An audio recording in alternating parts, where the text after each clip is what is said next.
आलस्य का परिणाम ज्ञान का अभाव। श्री कृष्ण कहते हैं कि आलस्य के कारण व्यक्ति सही ज्ञान प्राप्त नहीं कर पाता।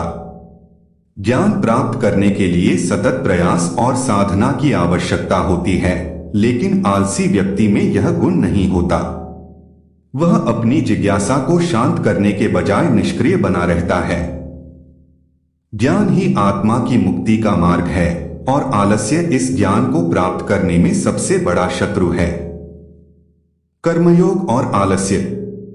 भगवद गीता में श्री कृष्ण ने कर्मयोग का सिद्धांत दिया है। कर्मयोग का अर्थ है अपने कर्तव्यों का पालन बिना किसी स्वार्थ के करना।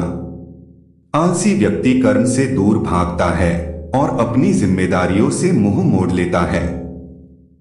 श्री कृष्ण कहते हैं कि जीवन का हर क्षण महत्वपूर्ण है और उसे कर्म में लगाना चाहिए। यदि कोई व्यक्ति आलस्य में समय व्यर्थ करता है तो वह न तो अपने जीवन का उद्देश्य समझ पाता है और न ही किसी अन्य का भला कर पाता है। आलस्य से आर्थिक हानि। श्री कृष्ण के अनुसार आलस्य से व्यक्ति आर्थिक रूप से भी कमजोर हो जाता है। व्यक्ति अगर परिश्रम नहीं करता तो उसे धन और समृद्धि से वंचित रहना पड़ता है। मेहनत से कमाया गया धन ही सच्ची सुख संपदा है, जबकि आलसी व्यक्ति सदा दूसरों पर निर्भर रहता है। जीवन में स्थिरता और समृद्धि के लिए कर्म आवश्यक है, लेकिन आलसी व्यक्ति इसे समझ नहीं पाता और गरीबी और कष्टों का सामना करता है। समाज और राष्ट्र के प्रति कर्तव्य। श्री कृष्ण के अनुसार प्रत्येक व्यक्ति का समाज और राष्ट्र के प्रति भी एक कर्तव्य होता है। यदि व्यक्ति आलसी होगा तो वह समाज और राष्ट्र की प्रगति में कोई योगदान नहीं दे पाएगा। इससे समाज में असमानता, गरीबी और अव्यवस्था बढ़ेगी। समाज और राष्ट्र की उन्नति के लिए प्रत्येक व्यक्ति का सक्रिय योगदान आवश्यक है। आलस्य से मानसिक और शारीरिक स्वास्थ्य पर प्रभाव। आलस्य से व्यक्ति का मानसिक और शारीरिक स्वास्थ्य भी प्रभावित होता है। आलसी व्यक्ति न तो नियमित रूप से व्यायाम करता है और न ही अपने स्वास्थ्य पर ध्यान देता है, जिससे उसे अनेक बीमारियों का सामना करना पड़ता है।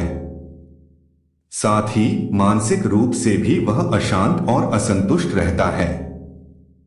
श्री कृष्ण कहते हैं कि स्वस्थ शरीर और स्वस्थ मन ही जीवन के उच्च लक्ष्यों को प्राप्त करने में सहायक होते हैं। आध्यात्मिक उन्नति में बाधा। आलस्य व्यक्ति की आध्यात्मिक उन्नति में भी बाधक होता है।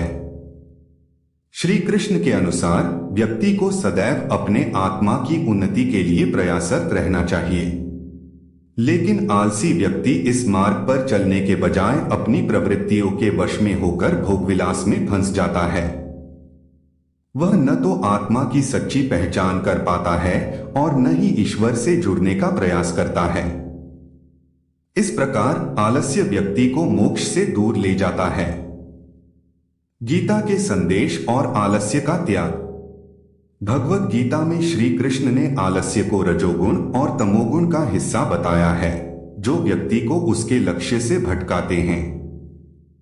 गीता में अर्जुन को कर्म करते रहने की प्रेरणा दी गई है, चाहे परिणाम कुछ भी हो।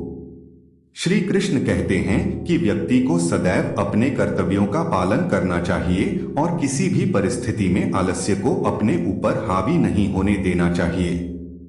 निष्कर्ष। श्री कृष्ण के उपदेशों के अनुसार आलस्य एक ऐसी बुराई है जो व्यक्ति के जीवन, समाज और राष्ट्र को हानि पहुंचाती है। यह ज्ञान, समृद्धि, स्वास्थ्य और आत्मा की उन्नति में बाधक है।